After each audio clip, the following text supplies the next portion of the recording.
Hello everyone, my name is Kelana Wisnu Sapta Nugraha, an undergraduate student of Department Indonesian Literature, Universitas Padjadjaran, Indonesia. In this occasion, I would like to give you a brief breakdown of my research about the impact of 1965 mass killings, which killed more than 500,000 people alleged as communists in Indonesian music history. You may have heard about how the New Order, led by General Suharto, suppressed leftist works, particularly music, by prohibited singing Genjer Genjer, written by Muhammad Arif, a Banyuwangi's musician.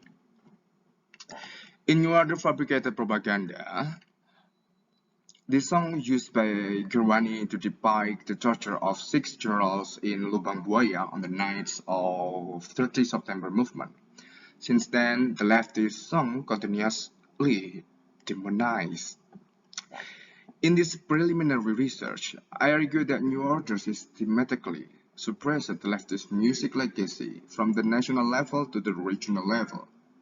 But first, let me begin by telling a brief background of this project that based on my personal experience that led me to the subjects of this research. In 2014, with Smasa Choir, I participated in a choir competition in Pattaya, Thailand.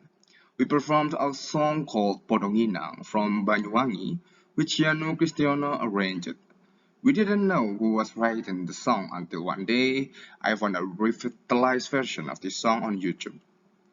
However, some of the lyrics of the song have been changed. The phrases were altered.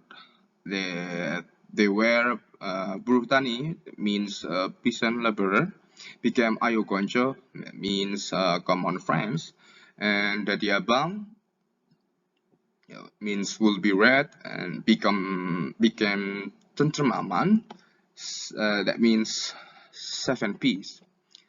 Before knowing that video, the original verses were a key for me to assume that the song was composed by a leftist musician. They may also be affiliated with the Lembaga Kebudayaan Rakyat instead of People Culture. And the name of the song's author is mentioned at the beginning of the video, namely Andrew Willis, that is the name stage for Bustari Elman. Then I know that Andrew Willis was a Lekra member and had established his musical group in Banyuwangi named Agung Willis. And 2 years ago, I presented this ongoing research at the 5th International Conference on Genocide in Sacramento, California. My temporal hypothesis regarding this research is that the song was deliberately changed to fit into the post-New Order's political conditions, which tended to be anti-communist. The two phrases that changed, which linked with the political slogan of the left, aims to obscure memories of the Indonesian Communist Party, PKI, or the leftist mass organization which were banned after 1965 mass killing. This finding later would be my argument here about how New Order changed the musical landscape at the regional level. I am currently researching songs and memories because, for me, who was born before the fall of the New Order regime, the memory of the condition of Indonesian music before 1965 is entirely vague. The memories that remained about music before the New Order period that often surfaced in the popular media were the persecution of the Western music or about Sukarno conception that banned any Western expression in music. And so far, the condition of Indonesian music before 1965 has always been described as backward, directed in the slogan of national identity, of Sukarno's conception, of course, directed by political instruments and anti-American. These arguments makes us mislead to understand the global political events when the Cold War played a significant role in the third world culture.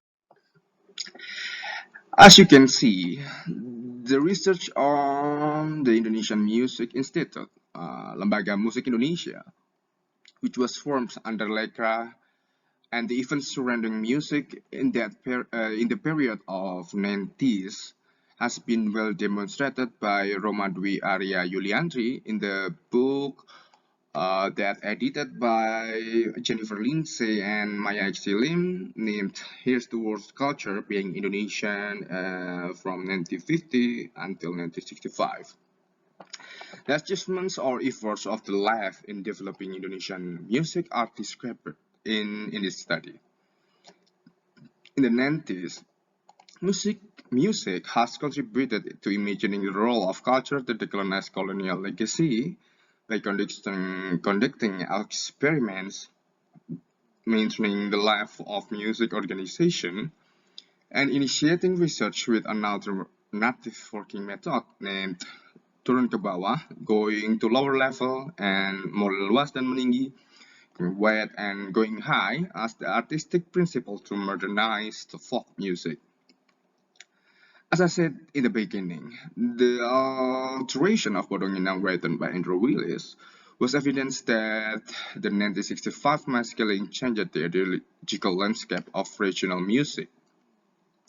When killing that systematically supported by the army occurred across the archipelago, Andrew Willis was in Sanggau, West Borneo, Kalimantan Barat. He was in the Ganyang Malaysia operation, and he knowing that the killing may be affected friends or family. And then he wrote a song titled Mbok Irat that tells his anxiety about losing family members. Based on a rewritten score of version, it was made on the 3rd November of 1965, not long after the 30 September movement. Although the date could be doubted, the songs record the memory of mass killing in the actual time. But then, Andrew Willis imprisoned in Lowokwaru, Malang, and the army took over his musical group. The song later changed by his friend in the score that he was written on 26 April 1966. Andrew Willis added annotation. I pointed the annotation. He noted the original relic has been destroyed by a friend who could not give any respect to the rights of others. Thus, I made a new one, and I confirmed that the other lyrics beside this version is violation.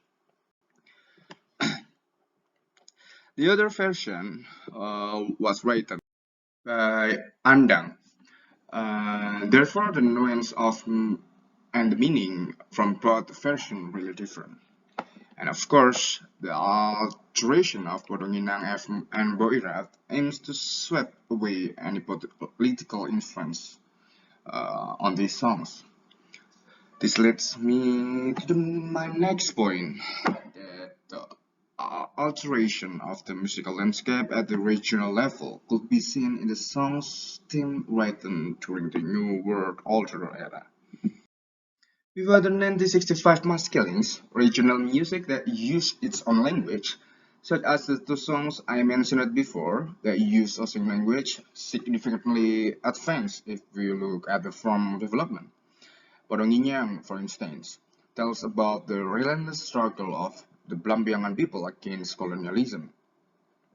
By reassessing class history, the songs aims to agitate peasant and labor to unite, as mentioned in the song. The lyric form is also written in modern style, not like any typical traditional music. But after mass killing, the circle of Banyuwangi musicians, who before affiliated with Lekra, but not all of them, writes songs that express New Order program or ideology, as you've seen in this slide. Like the birth control program, Keluarga Berencana, developmentalism or well known as Pembangunan, and Pancasila as shown in the slide. And the army played a role in this transition. Urusan Moral Angkatan Darat, known as URIL, is the military organ that did this job. First, they took over the group associated with PKI, or National Indonesian Party, PNI, which during the 1960s spread anti-imperialist views of President Sukarno. Then the army used the group that took over to spread anti-communism in the countryside, such as in South Blitar, which was the base for PKI to rebuild its organizations before totally crashed in the 1968. Tarzan, an Indonesian public figure, have recounted this scene in his interview in Beritaga, and therefore the new order political circumstances and direction changed how music was imagined and produced at the regional level. And let's now turn to the national level. Ironically, at the national level, the new order could not be suppressed on leftist legacy in national music because the works already popular and become collective memory, such as Garuda Pancasila that written by Sudarnoto, the former chairman of Indonesian Music Institute, Lembaga Musik Indonesia. But the other songs that represented leftist views also vanished. On the another side, the army in the early New Order supported bands that were prohibited during Sukarno era, such as Gus Plus, and this makes them oppose the Sukarno policy that banned or any Western expression in the Indonesian music. Besides using music as counter-propaganda from leftist legacy, New Order also held the Sukarnoization agenda in music. In the 1971 general election, Golkar Party released an album Souvenir.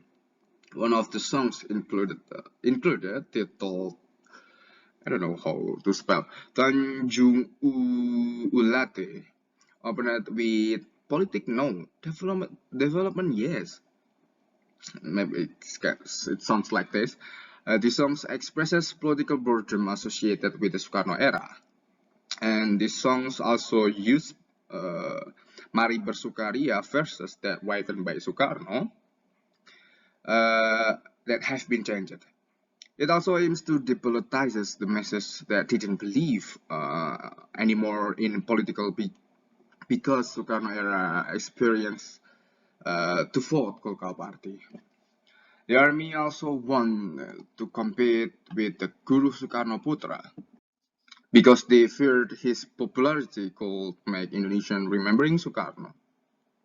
Remy Selado addresses this information in his speech at Taman Ismail Marzuki on 25 November 2013, and at the time, during New Order, Guru well known for using traditional music and rock that experiments we called listening in Guru Kipsi, I think. This is important because it shows how the New Order was still trying to desukarnoization after decades since the Proclamator death. Considering that this is preliminary research, so just fun a few historical facts on the national level related to these topics. A program like Aneka Ria Safari that broadcasted by National Television Channel, TVRI, that showed New Order ambivalent political stance on music needs to be explored in order to understand how the New Order depoliticized message through music. In conclusion, let me sum up my main points. I conclude that the 1965 mass killings impact on Indonesian music changed the production model at national and regional level. switch the political landscape on music by an organized, systematic program that intended to destroy a lot of this legacy. And that is that's it my conclusion in this presentation. And thank you very much for listening. I will be very interested to hear your comments, and I'm really happy to answer any question. Thank you.